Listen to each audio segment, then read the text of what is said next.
Welcome welcome welcome welcome back to my channel. और मैं लेकर आई हूँ यमुनोत्री के जो है फुल दर्शन। आज आपके लिए है वो बहुत अच्छा होने वाला है ये ब्लॉग। और ब्लॉग पूरा होने से पहले मैं आपको जो ज़रूरी डिटेल्स होती है चार धाम यात्रा जाने से पहले, तो उसका है वो मैं आपको डिटेल्स थोड़ा बता देती हूँ। तो अगर आपको जाना है चार धाम पे तो ऑनलाइन है वो आपका पूरा रजिस्ट्रेशन करवाना पड़ेगा। और उसके बाद में है जैसे आधार कार्ड हो गया, आधार कार्ड का पूरी जो डिटेल्स होती है वो अपलोड होती है।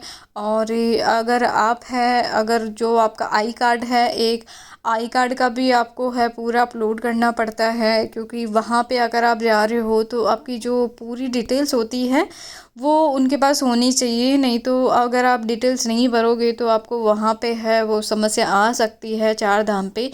तो इसलिए ऑनलाइन रजिस्ट्रेशन करवाना सबसे पहले मोस्ट इम्पोर्टेंट है, वो करवा लें आप। और जाने के कुछ दिनों पहले ही करवाए तो ज़्यादा बेटर है। और जैसे अगर आप ट्रांसपोर्ट से जा रहे हो तो उसकी बुकिंग भी है वो पहले ही करवा लें, क्योंकि एन मोमेंट पे वहाँ पे चीज़ें पॉसिबल नहीं है कि आपको मिल जाएंगी।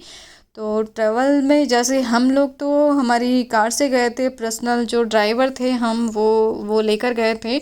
तो जो हमारे ड्राइवर अंकल थे बहुत अच्छी ड्राइव करी उन्होंने। और जो अगर आप ड्राइवर चूज करते हो तो वो ऐसा नहीं होना चाहिए मतलब समतल एरिया में चलाने वाला, पहाड़ी एरिया में चलाने वाला एक्सपर्ट ड्राइवर होना चाहिए जिसको एक्सपीरियंस हो अच्छा खासा, क्योंकि वहाँ पे ड्राइव करना हर किसी के बस की बात नहीं है। और ये बहुत हाइट पे जाते हैं और जैसे सांप चलता है वैसे ही वहाँ की रोडें हैं। और ये हाइट टाइम के साथ साथ बढ़ती जाती है जैसे जैसे रास्ते पे अपन पहुँचते जाते हैं। तो एक्सपर्ट ड्राइवर होना चाहिए। और जो हमारे ड्राइवर अंकल थे बहुत अच्छे थे, बहुत शानदार ड्राइविंग की है। मतलब मैंने एकदम किनारे से, पहाड़ी के किनारे से मैंने उनकी ड्राइव देखी है, कभी भी ऐसी कोई प्रॉब्लम नहीं आई हमको उनकी ड्राइविंग में। और काफ़ी सालों का एक्सपीरियंस है। अगर आप जाना चाहते हो, हमारे ड्राइवर को लेना चाहते हो, तो मैं उनका नंबर है वो डाल दूँगी डिटेल्स में, तो आप उनको कांटेक्ट कर सकते हो। और दूसरी चीज़, अगर आप अपनी पर्सनल कार से जा रहे हो तो अच्छा सा ड्राइवर लेना ज़रूरी है। और साथ ही है वो बहुत सारी चीज़ें हैं जिनका आपको ध्यान रखना होगा। और जैसे वहाँ पे विंटर है, विंटर वाले कपड़े लेके जाने हैं, बहुत ज़्यादा नहीं लेके जाने हैं। क्योंकि जैसे अगर आप ट्रैकिंग करते हो तो ट्रैकिंग में क्या है कि गर्मी लगती है, तो उस दौरान आपको जैकेट खोलना पड़ता है। क्योंकि मैं अपने पर्सनल एक्सपीरियंस से बता रही हूँ कि मैं बहुत भर भर विंटर कपड़े लेके गई थी। और मैंने मतलब ऐसी समर की कोई भी चीज़ नहीं डाली थी। बट आप हल्के फुल्के समर के पहन सकते हो वहाँ पे, जैसे दिन का जो टाइम होगा डे का तो उसमें आप पहन सकते हो। और अभी हम पहुँच चुके हैं 3.750 किलोमीटर। तो इतनी जितनी किलोमीटर पे मैं पहुंचती जाऊंगी आपको मेंशन करती जा रहूँगी कि मैं इतना पहुंच चुकी हूँ।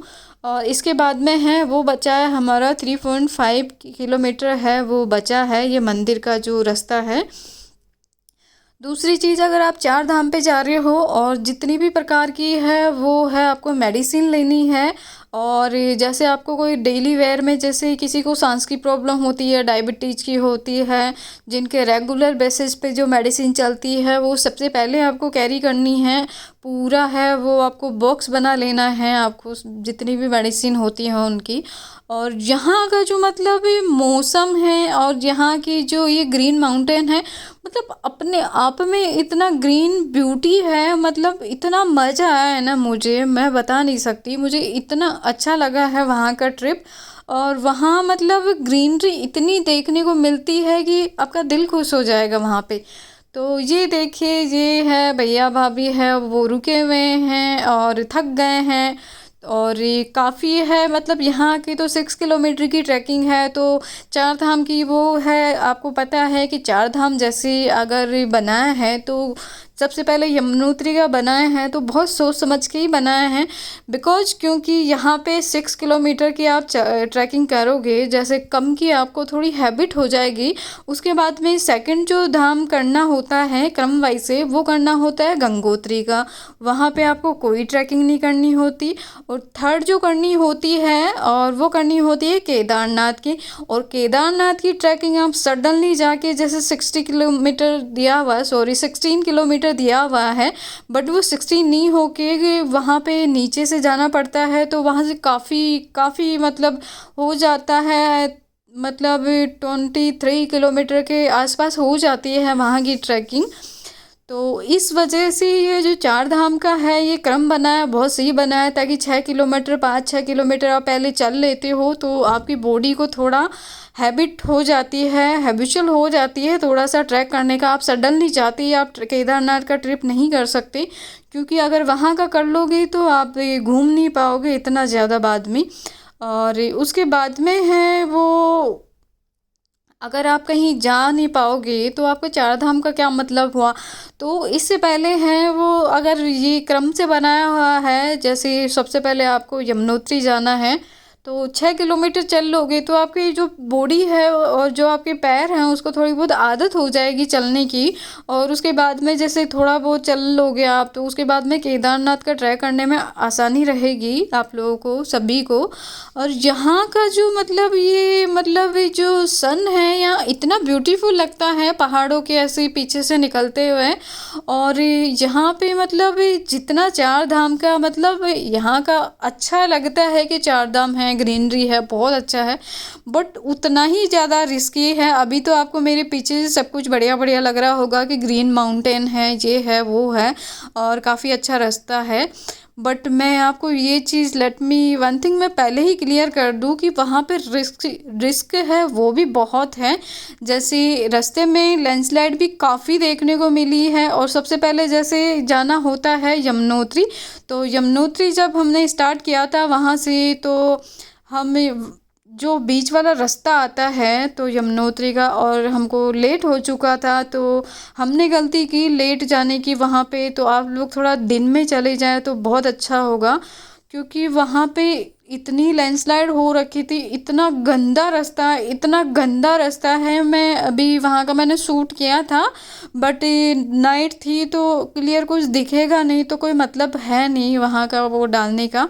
बट इतना ज़्यादा रिस्क था, पत्थर इतने ज़्यादा थे, मतलब प्लेन रोड तो बिल्कुल है ही नहीं, पूरा कच्चा वाला था, और कंकड़ पत्थर और साइड में से खाई, मतलब थोड़ा सा अगर आपका बैलेंस बिगड़ा ना तो भाई मामला ख़राब है। तो यहाँ से हम ब्रिज से होके निकल रहे हैं। और उसके बाद में जैसे हम लोग सबसे पहले देहरादून में गए थे, देहरादून के बाद में मसूरी गए, फिर सारा जो बीच का घूमा था, तो उसके बाद में ऋषिकेश वगैरह लक्ष्मण झूला ये सब देख के हम लोग फिर निकल गए थे हम यमुनोत्री के लिए। तो ठीक है, फिर उसके बाद में जैसे हमको थोड़ा लेट हो गया था तो बहुत बहुत रिस्क हुआ। तो जैसे मैं खाने के लिए लेके गई थी तो बीच बीच में मैं योगा बार वगैरह प्रोटीन्स की चीज़ें वो खा भी रही हूँ। और ये देखिए वहाँ पे 5 जो साध्वी थी वो मिली मुझे। और मैंने एक जो इनकी गुरु माँ है उनके मुंह से मैंने यही सुना, मतलब जैसे ये साध्वी लोग हैं, तो जैसे इनको साधु बनने से पहले, मतलब सन्यासी बनने से पहले, साध्वी बनने से पहले चार धाम का भ्रमण करवाया जाता है। और जैसे ये किसी पुरुष के टच नहीं हो सकते, क्योंकि हम लोग वहाँ पे बैठे थे तो जैसे इन लोगों को बोला जा रहा था कि मतलब पुरुष जो थे, मतलब जो मेल थे, उनको दूर रखा जा रहा था कि आप इनके टच मत होना, क्योंकि ये साध्वी है, इनका धर्म भ्रष्ट हो जाएगा। तो देखिए ये कीचड़ वाला, स्लिपरी वाला, ऐसा बहुत सारा रास्ता मिलेगा आपको। तो हम लोगों ने तो उसी हिसाब के शूज खरीदे थे ट्रैकिंग वाले। और ये वाला रास्ता देखो गाइस, इतना ज़्यादा सकड़ा है और इतना ज़्यादा मतलब एक पूरी डंडी है, और बहुत रिस्की है ये साइड से, और एक पूरी लाइन ही है, मतलब यहाँ पे 2 पर्सन तो एक साथ चल ही नहीं सकते हैं। एकदम रेल के जैसे आगे पीछे चलना पड़ेगा, 2 एक साइड में चलेंगे तो बहुत ज़्यादा रिस्की होगा। और ऊपर से फिर यहाँ पे घोड़े खच्चर वगैरह ये सब चीज़ें भी बहुत ज़्यादा हैं। और यहाँ पे देखिए ये जो खाई है साइड में, देखिए कितनी मतलब गहरी है और एकदम किनारे से हम लोग चल रहे हैं। और दूसरी चीज़, एक साइड दूसरा रास्ता और था, तो हम गए थे तब वहाँ पे लैंडस्लाइड हो रखा था। ये देखिए कितना सकड़ा है और कितना रिस्की है ये जो रास्ता है, आप खुद देख सकते हो दोस्तों। बट डरने की कोई बात नहीं है, बस थोड़ी आपको सावधानी रखनी पड़ेगी। तो चार धाम गए हो तो थोड़ा बहुत तो रिस्क होता ही है, बट ये अगर आपने मन से चार धाम यात्रा शुरुआत की है तो आपकी ज़रूर सफल होगी। हमारी भी सफल हुई है और आशा करती हूँ, उम्मीद करती हूँ सभी लोगों की सफल करे। तो ये देखिए 3 साध्वी मिली थी, 2 साध्वी और आई है। मतलब साधु लोगों का जो जीवन है वो कितना कठिन होता है, और साधु लोगों का क्या, मैंने तो मतलब उत्तराखंड के लोगों का जीवन बहुत कठिन देखा। मतलब जैसे अपन धरातल में रहते हैं लोग नीचे, और ये पहाड़ी एरिया का तो बहुत ज़्यादा कठिन है इनका जीवन यापन, क्योंकि हर एक चीज़ की सुविधा यहाँ तक पहुँचते पहुँचते कितना टाइम लग जाए। अब जैसे अपने समतल एरिया में तो हर प्रकार की सुविधा है, हर प्रकार की। यहाँ पे मेडिकल में किसी को कोई इमरजेंसी हो जाए, कुछ हो जाए पहाड़ी एरिया में, तो हॉस्पिटल पहुँचते पहुँचते वहाँ पे इतने लंबे रास्ते हैं कि वहाँ पे 10-10 घंटे लग जाते हैं। एक धाम से दूसरा धाम जाने में, मेन रोड आने में 10-10 12-12 घंटा लगता है। तो सोचिए मतलब दो, हर धाम में हम गए हैं तो हमको 10 से 12 घंटे लगे हैं। अगर हमने 3 घंटे घूमे हैं तो पूरे 12-13 घंटे तो हमने मतलब कार में सफ़र ही किया है। और उसके बाद में थकान इतनी हो जाती है, 11-12 बजे आप होटल में पहुंचोगे और आपको मिनिमम है 4 से 5 घंटे की नींद आप ले पाते हो। चार धाम में आप सोचो कि आप 5-6 घंटे की या 6-7 घंटे की नींद ले पाओगे, तो नॉट पॉसिबल। ये चीज़ दिमाग में घुसा के जाना, क्योंकि वहाँ पे 4-5 घंटे की नींद ही होने वाली है और उसी के हिसाब से आपको है घूमना भी है। और जो यमुनोत्री का है वो यहाँ से बचा है 1.5 किलोमीटर अभी यहाँ से बाकी है। और धीरे धीरे आराम से हम तीनों बहन भाई बचे थे, बाकी तो स्टार्टिंग में तो बड़ी भाभी भी थी, फिर हम 3 लोग थे वो अलग हो गए थे, हम तीनों बहन भाई एक साथ में थे शुरू से लेकर एंड तक। और ये ग्रीन माउंटेन कितना ब्यूटीफुल लग रहा है, मतलब आप उत्तराखंड जाओगे ना तो ऐसे लगता है कि कितना सुकून है। एकदम हरी भरी वादियाँ दिखती है, बहुत अच्छा नेचर है वहाँ का। और माउंटेन तो इतने प्यारे प्यारे हैं कि क्या बताऊँ। और जी यहाँ के लोगों की हाइट है वो आई डोंट नो क्यों, बट वहाँ के लोगों की हाइट मैंने कम देखी है। मतलब जैसे अपने धरातल के लोगों की, नीचे के एरिया के लोगों की हाइट होती है, उनके अकॉर्डिंग उनकी कम है, क्योंकि वो लोग हैं वो कंधे पे हैं, वो सारा बोझ ढोते हैं, चाहे चारा हो या फिर किसी भी तरह के कोई वजन लादना हो। और अभी भी देखिए इन्होंने कंधे पे ढोया हुआ है पालकी को। ये पीकू है, ये भी कंधे पे ढोते हैं। ये अंकल है मेरे को है वो कोटा से मिले थे, और थे तो राजस्थान के, अपने यहाँ जयपुर के ही थे, और वहाँ पे उनकी पोस्टिंग थी। और काफ़ी है जो मुझे लोग मिले हैं वहाँ पे, तो काफ़ी जगह से आए हुए हैं, यूपी बिहार से, काफ़ी जगह से, हर स्टेट के लोग हैं यहाँ पे मुझे मिले हैं। और दूसरी चीज़, जैसे यहाँ से अभी 500 किलोमीटर है, 500 मीटर बचा है यहाँ से अभी अपना ट्रैक। तो 500 जो लास्ट का बचता है ना, तो गाइस जैसे लगता है बस पहुँच जाएं, क्योंकि पैर है ना जवाब देने लगते हैं लिटरली। इसलिए आप बीच बीच में ब्रेक लेते रहें, रुकते रहें। और यहाँ पे देखिएगा इस 3 झरने एक साथ, और नीचे मतलब बादल देखिए, वहाँ पे बादल ऐसे लगते हैं कि लाइक जैसे हाथों से टच कर ले, इतना पास में वहाँ पे बादल देखने को मिलते हैं। और इतने वाइट बादल हैं वहाँ पे, पॉल्यूशन इतना कम है और पानी भी इतना ज़्यादा है वहाँ पे। तो ये जो अंकल है ये मिले थे मुझे पटना के, ये बिहार के थे, और ये भी चार धाम यात्रा के लिए आए थे, और ये भी अपनी फैमिली के साथ में आए थे। तो काफ़ी सारे हैं वो लोग हैं वो मिले हैं, और काफ़ी अच्छा एक्सपीरियंस भी रहा लोगों से बात करके कि किसको कैसा फ़ील हो रहा है, क्या क्या कठिनाइयाँ आई, क्या क्या प्रॉब्लम हुई। तो बहुत अच्छे अंकल थे, बहुत अच्छा लगा इनसे मिलके। और उसके बाद में है जो बीच बीच में मैं काफ़ी लोगों से मिली हूँ, बातचीत भी की है, सब ने अपने अपने एक्सपीरियंस है वो शेयर किए हैं। और यहाँ पे सबसे बड़ी बात ये है कि यहाँ पे ग्रीन ब्यूटी इतनी अच्छी है, इतनी अच्छी है, बहुत ही। ये देखिए मतलब यहाँ से जो मंदिर है येलो येलो दिख रहा होगा, तो यहाँ पे लगभग पहुँचने वाले हैं हम। आपको ऐसे लगता है कि लगभग पहुंचने वाले हैं, पर पता है चलते चलते चलते चलते इतना ऐसे लगता है लास्ट टाइम पे कि आ क्यों नहीं रहा है मंदिर। और यहाँ पे ये देखिए तीन तीन झरने यहाँ से दिखाई दे रहे हैं, और ग्रीन माउंटेन, बादल इतने औसम, मतलब बादल इतने प्यारे लगते हैं वहाँ पे, एकदम वाइट होते हैं क्योंकि वहाँ पे पॉल्यूशन नहीं होता अपने यहाँ के जैसे। और यहाँ से हम जो मेन एंट्री है, मुख्य द्वार से पहले एक और एंट्री आती है, वो है वहाँ पे हम एंटर हो चुके हैं। और जो यमुनोत्री धाम का है वो मेरा एक्सपीरियंस बहुत अच्छा रहा है। और गाइस मैं एक बात और बता दूँ, और यहाँ पे जाने से पहले, चार धाम जाने से पहले, आपकी जितनी भी प्रकार की मेडिसिन है, किसी भी तरह की जो डेली वेयर में चलती है, या फिर हर प्रकार की जो मेडिसिन है वो आपको लेके जाना है। और अच्छे शूज़ लेके जाने हैं। आप देख सकते हो यहाँ पे कीचड़, स्लिपरी पत्थर, एक आंटी स्लीपर में आई थी तो वो स्लिप हो गई थी, तो बहुत लगी होगी आंटी के।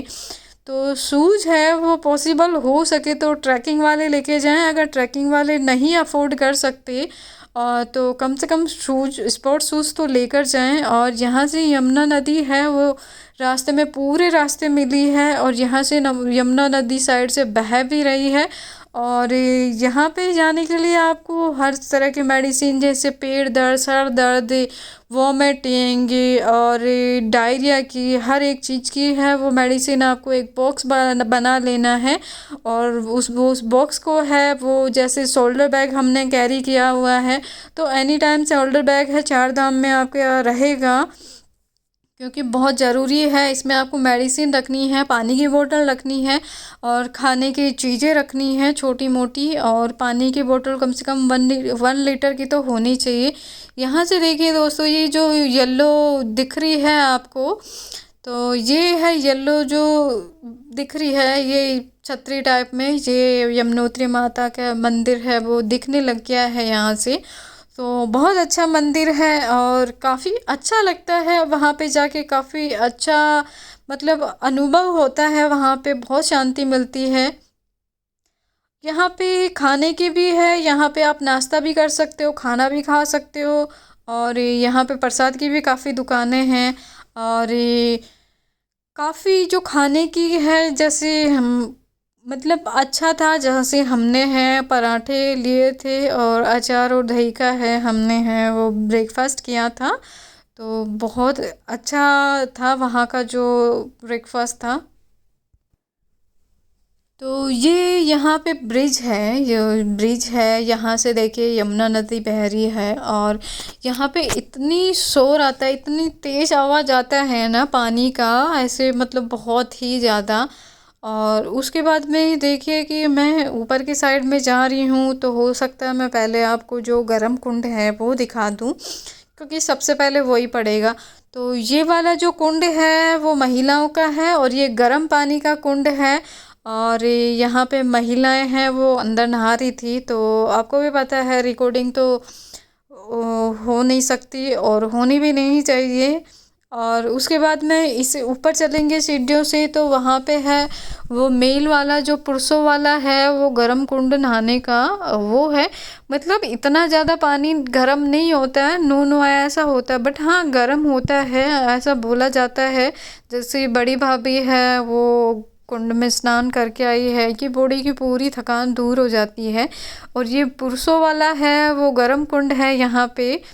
तो और यहाँ पे जैसे मंदिर के जस्ट साइड में है वो पानी का, जो गर्म पानी आता है जिसमें वो चावल वगैरह वो पका के देते हैं, तो वो प्रसाद में आता है, तो वो भी है, वो भी अभी मैं दिखाऊंगी आपको। और यहाँ से है वो नीचे जाएंगे तो वो आपको मिलेगा महिलाओं का, और ऊपर आएंगे तो मिलेगा तो पुरुषों का।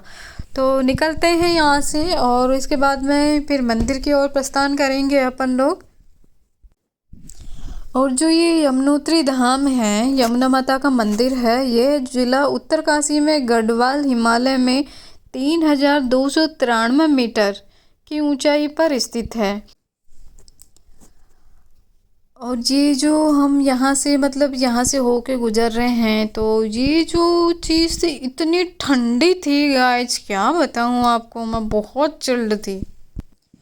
तो चलिए प्रसाद ले लेते हैं, उसके बाद में चलते हैं मंदिर की ओर। 250 के 3 2 तीन लेनी है, 3 लेनी है।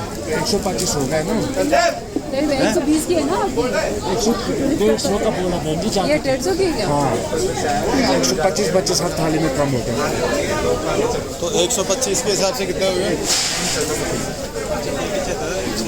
250। 350 ले लो 3 का। हाँ, तीनों के 350 ले लो 3 का। चलो कर दो भाई। 450 हो रहा है ऐसे में। 450 कैसे हो रहा है? जब 150 का था 375 हो रहा आपको। हाँ तो मैं 350 बोल रहा हूँ ना। उतने नहीं हो रहे, हैं? उतने नहीं हो रहे। तो कितना? 25 रुपये हर थाली में कम हो रहा। 125 की दे रहा है ना थाली एक। 70 दे दो, 5 रुपये का खाना अपना कर। 3 ले रहे हैं। 370 कितना कम गया? ये अच्छा, एक ये कर दो, ये उसी में डालेंगे। हाँ, तो ये मैं अच्छा नारियल देख के करवाऊंगी। तो नारियल तो सही देखो। हाँ ये वाला कर दो। वो नारियल चेक कर लो। सही है ये वाला, और ले लो। ये वाला तो सही है, ये भी सही है 3 लेना ना, एक तो ले रही है। हाँ, ये वाला करना। और ऐड भी कर रहे हैं। भैया से लिया है हमने यहाँ पे प्रसाद, और उन्होंने काफ़ी कम भी किया है हमारा। लो 3.5 नहीं भाई, 400 500।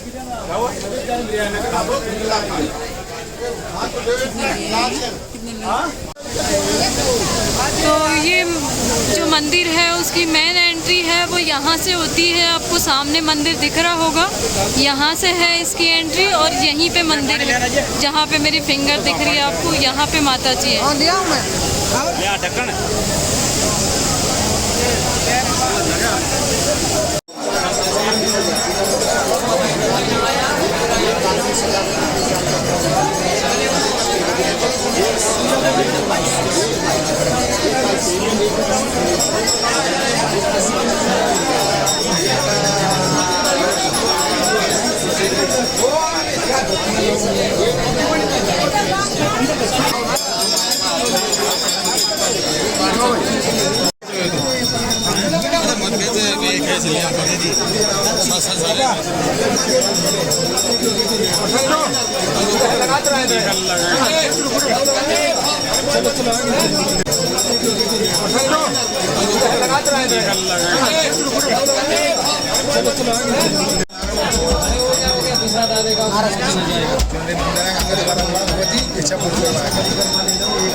देखिए दोस्तों, पानी का वेग देखिए कितनी तेजी से आ रहा है।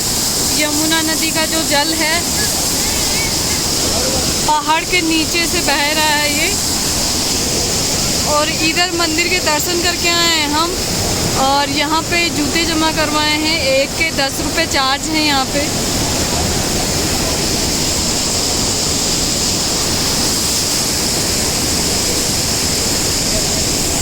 और यहाँ से हम वापस जाने वाले हैं।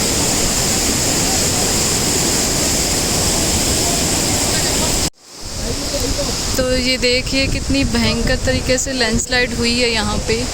पूरा जो पत्थर का है वो नीचे खिसका हुआ है, यहाँ तक है इसका मलबा।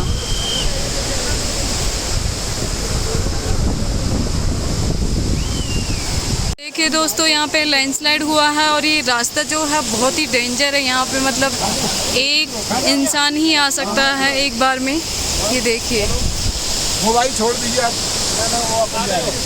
नहीं मैं आ चुकी हूँ। ठीक है, आप मोबाइल अंदर भाई। तो ये कितना स्कैरी है, आप देख सकते हैं। Working here. हाँ अब हो गया। ओके। तो ये सुबह ही तो टूटा है? नहीं, 1 महीना हो गया, अभी तक ठीक नहीं हुआ। तो ये है वहाँ के सुंदर सुंदर पिक्चर्स जो हमने ली है और काफ़ी अच्छी आई है ग्रीन ब्यूटी के साथ में। और जो अगला मेरा छोटा सा जो ब्लॉग का पार्ट होगा कि वहाँ पे घोड़े, खच्चर, पीकू वगैरह के, पालकी वगैरह की क्या प्राइस रहेगी, तो वो छोटा सा 5-6 मिनट का मैं आपको डिटेल्स दिखाऊंगी, क्योंकि वो चीज़ मैं एक अलग से है आपको बताना चाहती हूँ और ये आपको किसी चीज़ का कन्फ्यूज़न ना रहे, इसलिए मैं उसका छोटा सा है वो पार्ट मैं आपको अलग से शेयर करूँगी। तो बाय, टेक केयर, जल्दी मिलती हूँ नेक्स्ट पार्ट में।